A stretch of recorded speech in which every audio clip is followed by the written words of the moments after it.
Hello, I have a really great project for you today. Okay, so a few weeks ago, we took a boring door in my playroom and we made it shelves, and the whole point was to put games on them. So I don't know if you noticed, but I put some just like white empty book boxes on them, and that is because board games come in the ugliest boxes and they're not uniform, and it makes me nuts. And I just want them to be beautiful and to be able to be seen, and so we play with them more. So I want the beauty to match the function. So I do own a good amount of pretty games, and this is also where my inspiration came from. They're called bookshelf vintage edition games, and they're expensive. They're like $40 to $45 a piece, and they only come in a limited amount. So I bought all the ones I want. Well, I mean, never say never, but I would like more. But also, I just already own some board games that I would like to put in these book boxes. So the first thing I did was, before I even ordered the book boxes, I opened the games and I kind of saw like what size these could go in. And then now that the boxes are here, I'm actually putting the board games in them to like make sure they do fit.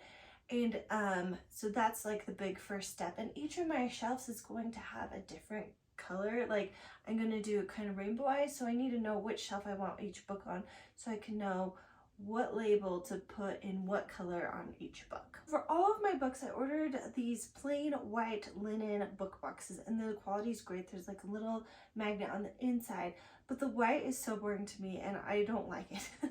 So I'm going to experiment with dyeing them, and I was really worried about this because I didn't want to ruin the book boxes.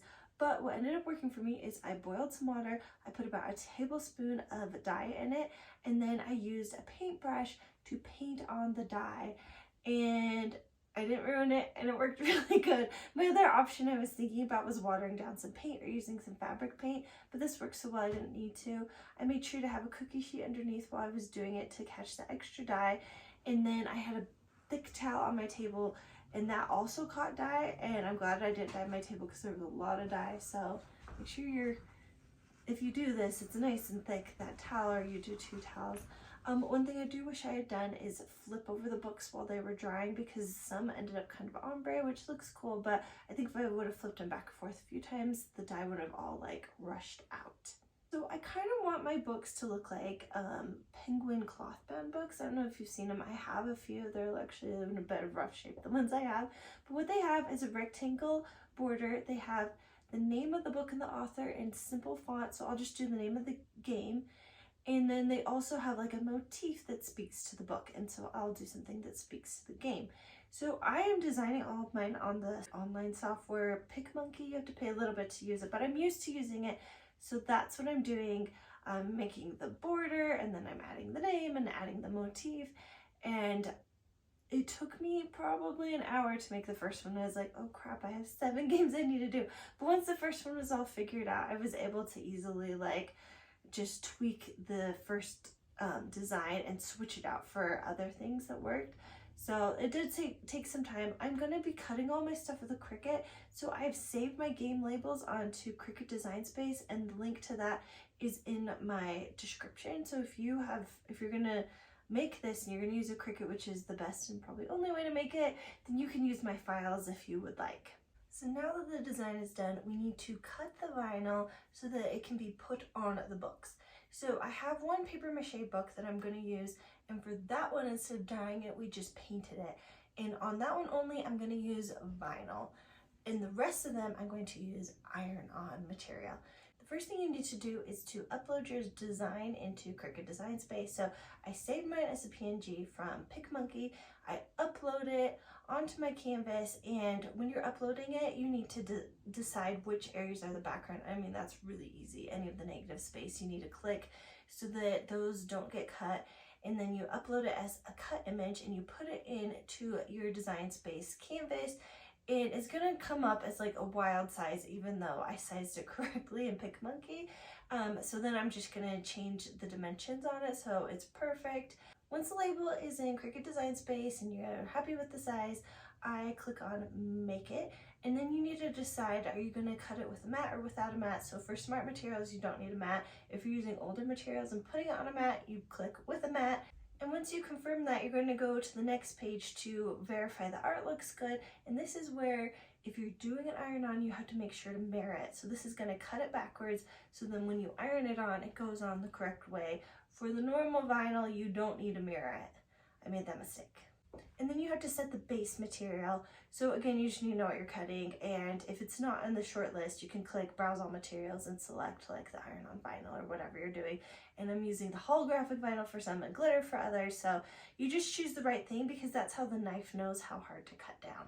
Then all you have to do is you load your material, you push go, and the machine takes over from there and quickly cuts it. And this is always so fun because it's like, I did all the work and now it's doing what I told it to do. It's very exciting. Once it's done cutting, it'll tell you, and you just need to push the unload button on your computer or your app. There's a Design Space app. I like the computer more, so it's up to you what you use. Okay, so once it's all cut, we need to put it onto the book. But before you can do that, you need to make sure to weed out all those negative space items that we selected on when we were pulling the design in. So anything that's going to be on the background, you use a little weeding tool and you pull it out, and this is always kind of fun. It's like, I don't know, it's very satisfying. So now that it's all weeded and cut down to size, you can put it on the front of the book or on the spine of the book, and it's very, very, very, very important that you get it lined up perfectly, because if you don't, it's going to look crappy on the shelf, and I did that, so I know, and it doesn't feel good. So the front was easy for me to line up. I'd put it there, it'd stay there. The spine liked to move a little bit. I wish I would have got some heat resistant tape that I could tape it on there so that it would stay. So to adhere the iron-on onto those linen book boxes, I'm using my Easy Press. I set it to 400 degrees and I put it on each section for about 60 seconds and I push on it and then wait 15 minutes till it's totally cooled off, and the plastic should come off so fast. I forgot about this. It's been a while since I've done this process, so I was like ironing and trying to pull it up, and it was like bubbling up and it looked horrible. So don't do that. Press it for 60 seconds, let it sit, it'll come off easy. So make your life easier and do that.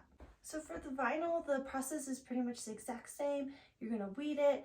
The one thing you need to do is you need to use transfer tape. So once it's weeded, you're going to put transfer tape on the front of it, and then you're going to pull the backing off, and you have to be like slow and careful with this.